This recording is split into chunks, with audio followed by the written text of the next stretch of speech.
Hello friends, आप सभी का स्वागत करते हैं हम अपनी इस यूट्यूब चैनल में। दोस्तों, आज हम यूजीएससी मॉपअप राउंड के बारे में बताएंगे आपको। ठीक है ना। सबसे पहले बताएंगे कि ये मॉपअप राउंड होता क्या है और इसके क्या फायदे होते हैं। क्योंकि दोस्तों आप लोग जानते हैं कि जो मेन राउंड का जो काउंसलिंग है वो खत्म हो चुका है। मेन राउंड में आपके दो राउंड हुए हैं, फर्स्ट राउंड और सेकेंड राउंड। सेकेंड राउंड का अभी एडमिशन चल रहा है, यह खत्म हो जाएगा, आपको 4 दिसंबर को खत्म हो जाएगा। तो जिन लोगों को एक अच्छा ब्रांच नहीं मिला है या फिर अच्छा एक कॉलेज नहीं मिला है, वे लोग अगर कॉलेज चेंज करना चाहते हैं तो उनके पास एक ऑप्शन है मॉपअप राउंड का। या फिर जिन्होंने यूजीएससी का रजिस्ट्रेशन ही नहीं कराया था और जो लोग एडमिशन लेना चाहते हैं बिहार के इंजीनियरिंग कॉलेजेस में, उनके पास ये मौका है मॉपअप राउंड का। तो चलिए देखते हैं कि ये मॉपअप राउंड होता क्या है। तो ये मॉपअप राउंड होता है, इसे स्पॉट राउंड भी कहा जाता है, इसको स्पॉट राउंड भी कहा जाता है। ठीक ना। और इसके क्या फायदे हैं। मॉपअप राउंड एक्चुअली जब सीट खाली बच जाता है, जब इंजीनियरिंग कॉलेजेस में मेन काउंसलिंग होने के बाद आपका जब सीट खाली रह जाता है इंजीनियरिंग कॉलेजेस में, तब आपका ये मॉपअप राउंड कराया जाता है। और इसके फायदे ये हैं कि लो से लो परसेंटाइल वाले को भी एक अच्छा इंजीनियरिंग कॉलेज मिल सकता है मॉपअप राउंड में। ठीक ना। तो यही इसके फायदे हैं जो कि बहुत अच्छा है। उसके बाद हम बात करेंगे कि इनके लिए कौन कौन अप्लाई कर सकता है। तो मैं आपको एक बात बता दूं कि जिन्होंने भी जे मेंस का एग्जाम दिया है वे लोग मॉपअप राउंड के लिए अप्लाई कर सकते हैं। जिन्होंने भी जे मेंस का एग्जाम दिया होगा वे मॉपअप राउंड के लिए मॉपअप राउंड के लिए आप रजिस्ट्रेशन कर सकते हैं। जैसे कि कुछ लोग बोल रहे होंगे कि उन्होंने अगर एडमिशन करा लिया है इंजीनियरिंग कॉलेजेस में, उनको ब्रांच पसंद नहीं, कॉलेज पसंद नहीं, तो क्या वो मॉपअप राउंड में जाकर अपना ब्रांच या कॉलेज चेंज कर सकते हैं? तो बिल्कुल हाँ, वो जा सकते हैं। तो मैं आपको इसके बारे में आपको पिछले साल का जो नोटिस जारी किया गया था इसी बारे में मैं वो भी आपको दिखाऊंगा। सो वीडियो का आप लोग लास्ट तक जरूर देख लेना। ठीक है, मैं प्रूफ के साथ बताऊंगा आप लोगों को। और साथ ही इसमें बात करेंगे कि काउंसलिंग आपका कैसे होता है और कहाँ होता है। तो देखिए, आपने यूजीएससी का जो मेन काउंसलिंग किया होगा, इसमें आपको ऑनलाइन काउंसलिंग हुआ है, जिसमें आपको रजिस्ट्रेशन के बाद रैंक कार्ड निकलता था, उसके बाद आपने चॉइस फिलिंग किया हुआ, उसके बाद आपका सीट अलॉटमेंट लेटर निकला। तो इसमें इस तरह का नहीं होता है, आपका इसमें चॉइस फिलिंग नहीं करना पड़ता है। सिंपली आप रजिस्ट्रेशन करेंगे, आपका रैंक कार्ड निकलेगा। ठीक है, आपको एक डेट दिया जाएगा कि आप आईएएस भवन पटना आइए काउंसलिंग में भाग लेने के लिए, वहां पे आपको डॉक्यूमेंट वेरिफिकेशन होता है। तो ये आपका ऑफलाइन काउंसलिंग होता है इसमें, और आपको काउंसलिंग कराने के लिए आपको पटना जाना पड़ता है आईएएस भवन, और इसमें चॉइस फिलिंग नहीं होता है। ठीक ना। तो यही इसका पूरा प्रोसीजर है, और उसके आगे के प्रोसेस के बारे में भी हम आगे वीडियो में बात करने वाले हैं।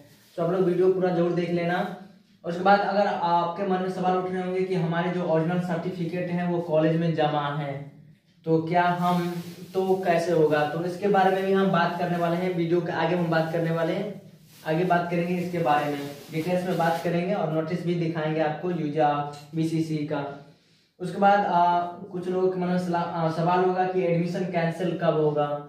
ठीक है, जब आपको मॉपअप राउंड में कोई कॉलेज मिल जाएगा तब आप एडमिशन आपका कैंसिल करा सकते हैं आपको जाके। ठीक है, अगर मान लीजिए आपको मॉपअप राउंड में कोई कॉलेज मिल गया, अगर आपको मॉपअप राउंड में कोई कॉलेज मिल गया, तब आप सिंपली आपको जो पहले वाला कॉलेज मिला होगा, ठीक है, उस कॉलेज में जाएंगे, आप एक लेटर लिख एप्लीकेशन लिख कर देंगे, आपको हमको एडमिशन कैंसिल कराना है, आपका सिंपली एडमिशन कैंसिल हो जाएगा।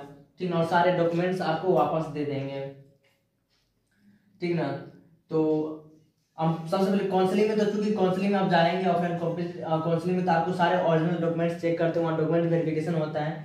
तो इसके बारे में भी हम आगे बात करने वाले हैं। उसके बाद अगर मौका में कोई कॉलेज नहीं मिला तो क्या करेंगे। जिन लोगों ने एडमिशन ले लिया, पहले ही एडमिशन ले लिया है, और वे लोग मौका में जा रहे हैं, तो उनको अगर कोई कॉलेज नहीं मिलता है तो जो पहला वाला कॉलेज था उसी में वे लोग रह जाएंगे। ठीक ना। जो लोग जिनको एडमिशन नहीं लिया जिन लोगों ने, और उनको अगर मौके में कोई कॉलेज नहीं मिला या फिर कोई कॉलेज पसंद नहीं आया, तो उनके लिए फिर होगा कि आप फिर से जे मेंस का एग्जाम दीजिए और फिर से आप यूजीएससी का रजिस्ट्रेशन कीजिए अगले साल। तो चलिए सबसे पहले देख लेते हैं कि आपके पास अगर ओरिजिनल सर्टिफिकेट नहीं है तो क्या करना होगा।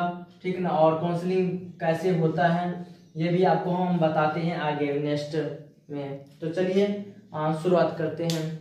तो दोस्तों, ये मॉपअप राउंड से संबंधित सूचना है, जिसमें आपको मॉपअप राउंड के बारे में यहाँ पे सारी जानकारी इसमें आपको मिल जाएगी। ये 2020 का है एक्चुअली, लेकिन उसी आधार पे 2021 का भी होगा। तो सबसे पहले आपको क्या करना होगा कि सबसे पहले आप यूजीसी पे आपको रजिस्ट्रेशन कराना होगा मॉप अप राउंड के लिए। सबसे पहले आपको मॉप अप राउंड के लिए रजिस्ट्रेशन कराना होगा, जिसमें आपको जनरल वाले को ईबीसी और ईबीसी और बीसी को 1200 रुपये लगेंगे रजिस्ट्रेशन चार्ज, 1200 रुपये लगेंगे। और 600 रुपये SC ST वाले को रजिस्ट्रेशन चार्ज देना होगा फिर से, ठीक ना, फिर से देना होगा। उसके बाद आपको रैंक कार्ड आएगा, उसके बाद आपका रैंक कार्ड आएगा, ठीक है ना। उसके बाद आपका रैंक कार्ड आएगा। रैंक कार्ड आने के बाद जो सब जिनका रैंक सबसे ज़्यादा होगा उसी के अनुसार आपको बुलाया जाएगा पटना, IS भवन पटना। यहाँ देखिए लिखा गया है कि IS भवन पटना हवाई अड्डा के निकट पटना 14 में प्रारंभ होगा ये ऑफलाइन काउंसलिंग। तो वहीं पर आपको बुलाया जाएगा, और जिनका रैंक ज़्यादा होगा उनको पहले बुलाया जाएगा। उसके अनुसार देखिए यहाँ पे सारा प्रोग्राम पिछले साल जारी कर दिया गया था कि इनको किस डेट को आना है। जैसे देखिए इंटरव्यू का जो डेट और टाइम ऑफ इंटरव्यू यानी कि काउंसलिंग का टाइम यहाँ दे दिया गया है कि 21 तारीख को इतने लोगों को आना है, इतने लोगों को यहाँ पे आना है। और ये सब जिनके रैंक से ज़्यादा हैं उनके, ये सब आपका एप्लीकेशन ID लिखा हुआ है, ठीक ना। रैंक वाइज नहीं, आपको इतने जिनका एप्लीकेशन नंबर इतना है उनको 21 तारीख को जाना है, ठीक ना। 21 तारीख को पटना जाना है। और जिनका ये URID जिनका है, सॉरी UGC ID जिनका है उनको 21 तारीख को 2 बजे जाना होगा, 2 बजे, ठीक ना। और जिनका देखिए UGC ID ये जिनका है उनको 22 तारीख को जाना होगा, 10 तारीख को। तो इसी तरह से इस बार भी आपका आएगा, ठीक ना। आपको बताया जाएगा कि कौन से एप्लीकेशन नंबर को कितने तारीख को बुलाया जाएगा, ये आपको इस तरह से ही तय किया जाएगा। क्योंकि इस बार जो है आपका डेट दे दिया गया है कि 5 दिसंबर से 7 दिसंबर तक आपका मॉप अप राउंड के लिए आपका रजिस्ट्रेशन होगा, तो इस तरह से आपको बुलाया जाता है पटना, ठीक ना। जिस डेट को आपको बुलाया जाएगा उसी डेट को जाना है, अगले डेट को जाएंगे तो फिर आपका नहीं हो पाएगा।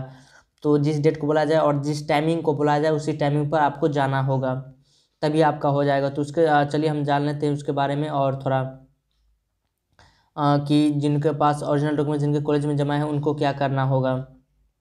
तो देखिए जो लोग एडमिशन करा चुके हैं इंजीनियरिंग कॉलेजेस में, यहाँ लिखा गया है कि वैसे अभ्यर्थी UGC ID काउंसलिंग कार्यक्रम में सम्मिलित हैं और वे पूर्व की ऑनलाइन काउंसलिंग में, जैसे पूर्व की ऑनलाइन काउंसलिंग जो मेन काउंसलिंग जिसमें आप ऑनलाइन काउंसलिंग किए हैं, किसी संस्थान में नामांकित हैं, यानी कि किसी ने एडमिशन अगर करा लिया है तो उनका मूल प्रमाण पत्र अगर नामांकित संस्थान में जगह आपका कॉलेज में जमा है सारे डॉक्यूमेंट्स ओरिजिनल डॉक्यूमेंट्स, तो वैसे अभ्यर्थी में आपको क्या करना है, तो आपको डॉक्यूमेंट्स वेरिफिकेशन स्लिप जो आपने कराया है वो लेके जाना है, और नामांकन रसीद जो कॉलेज का जो नामांकन रसीद है वो लेकर जाना है, या फिर बोनाफाइड सर्टिफिकेट ये आपको लेकर जाना है, ठीक है ना।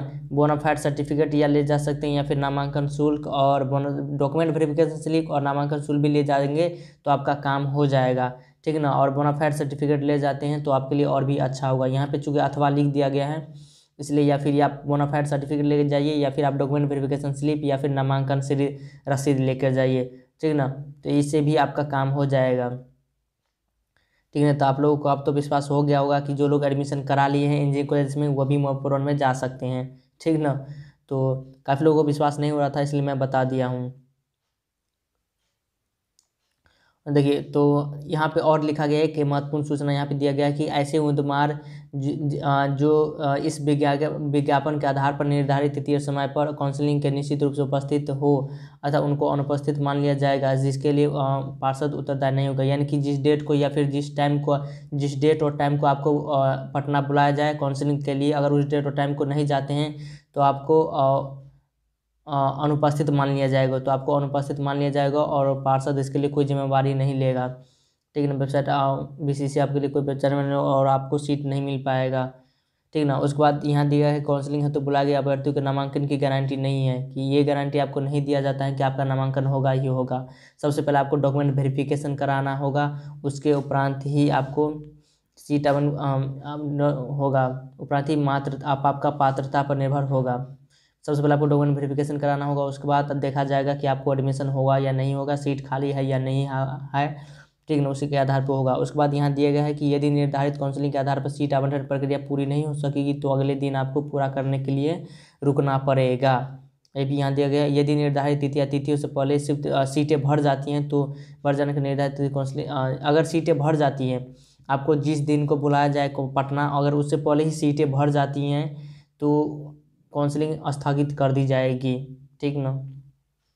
और रिक्त सीटें हैं, कितने कॉलेजेस में कितने सीट खाली हैं, ये आपको वेबसाइट पे उपलब्ध करा दिया जाता है, ठीक ना। ये उपलब्ध करा दिया जाता है आपके वेबसाइट पे, तो इस बार भी वेबसाइट पे हो जाएगा। तो यही थे मेन, आप लोगों को तो आप विश्वास हो गया होगा, ठीक ना, ये सारी जानकारी। तो ये जानकारी वीडियो आपको कैसा लगा ये तो आप लोग कमेंट में ज़रूर बताना।